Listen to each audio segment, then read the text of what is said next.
নমস্কার বন্ধুরা, চিংড়ি মাছ ধোয়া বাঁচা সব কিছু দেখি বুঝতে পারছেন যে আমি আজকে কী বানাবো। আজকে বানাবো পুরো মাংসের মতো করে চিংড়ি মাছে আলু দিয়ে পাতলা এই গরমে ঝোল। তার জন্য আমি চিংড়ি মাছে নুন তো মাখিয়ে নিয়েছি, এবার দিয়ে দিচ্ছি হলুদ গুঁড়ো। একবারে পুরো গঙ্গা থেকে ধরা পুরো জ্যান্ত মাছ।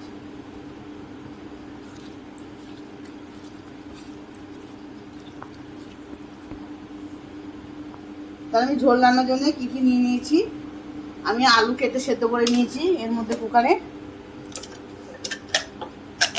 সেদ্ধ করে নিয়েছি, একটু ভাপ দিয়ে নিয়েছি আলুটা।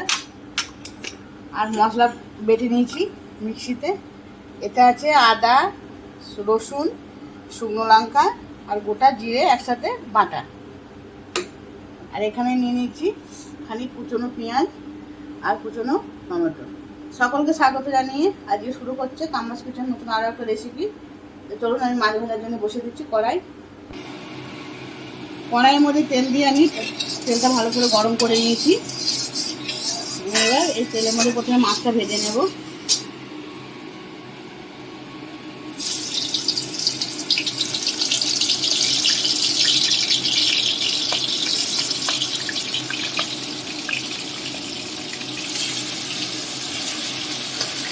বাবা তেলটা পুরো লাল হয়ে যাচ্ছে, দেখো গঙ্গার জ্যান্ত চিংড়ি, তাই তো?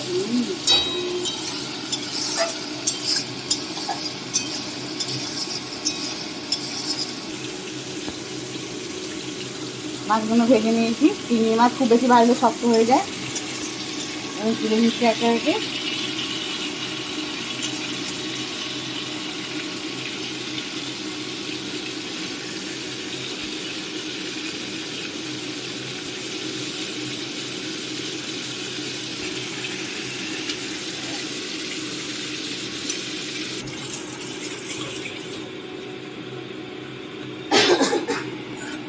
এর মধ্যে আরেকটু অল্প সামান্য তেল দিয়ে দেবো এই মাছ ভাজা তেলটাতে। দিয়ে দিচ্ছি ফোড়নে গোটা জিরে, তেজপাতা,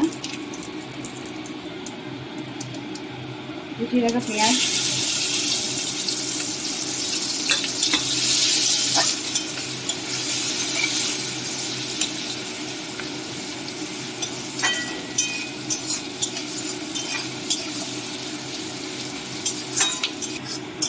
পেঁয়াজটা ভাজা হয়ে গেছে।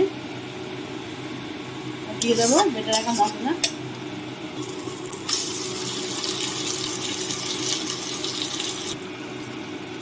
হলুদ গুঁড়ো, কাশ্মীরি লঙ্কা গুঁড়ো,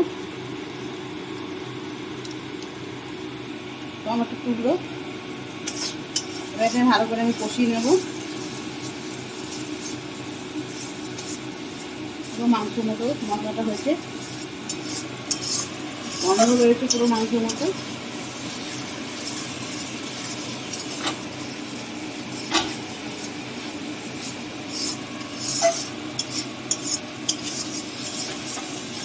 দিয়ে দিচ্ছি লবণ। এটা আমি ভালো করে এবার মিনিট 10 ভালো করে কষিয়ে নিচ্ছি। তারপর ফিরে এসে আমরা দেখাচ্ছি।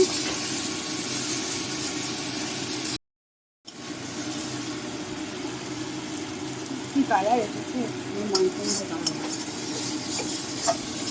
মশলা যত কষানো হবে তত খেতে স্বাদ হবে।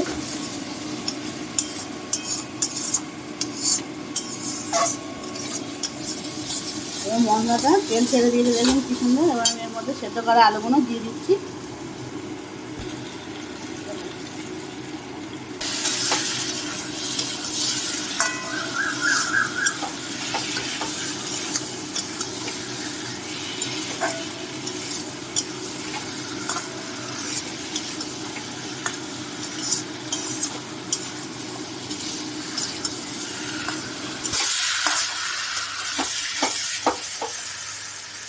এই আলু দিয়ে এবার মশলাটাকে আরও কিছুক্ষণ কষিয়ে নিতে হবে।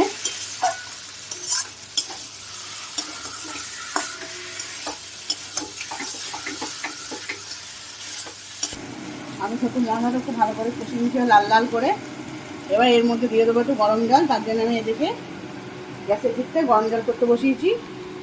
গরম জল হলে রান্নায় বেশ মাছটা বাড়িয়ে যায়। আমি আজকে রান্নাটা গরম জলই দেবো, উষ্ণ গরম জল।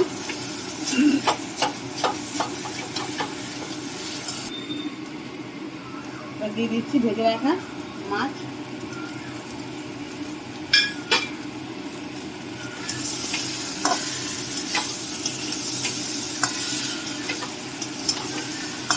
কালারটা একটু দারুণ কালার।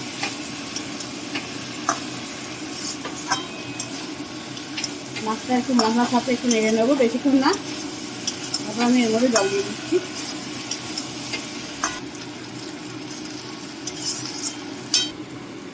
গরম জল হয়ে গেছে, এবার আমি দিয়ে দিচ্ছি। একটু খুন্তিটা ওপর থেকে দেবো, মশলাগুলো ছেড়ে যাবে। আমি সবটাই দিয়ে দিলাম।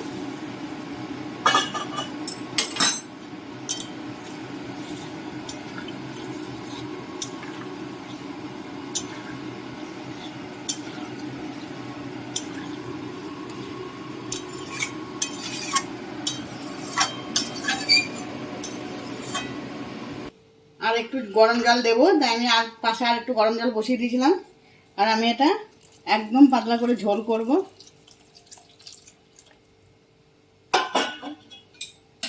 আর একটু লবণ লাগবে, তখন আমি কষতে কষতে দিয়েছিলাম, এখন জল দিয়েছি। জলের পরিমাণ মতো আমি দিয়ে দিলাম একটু লবণ। লবণটা সবসময় যে যা পরিমাণ মতো দেবেন। এবার আমি দিয়ে দিচ্ছি ঢাকা। দেখাচ্ছি 10 মিনিট পর ফিরে এসে। আমি ফিরে এলাম মিনিট 10 পর।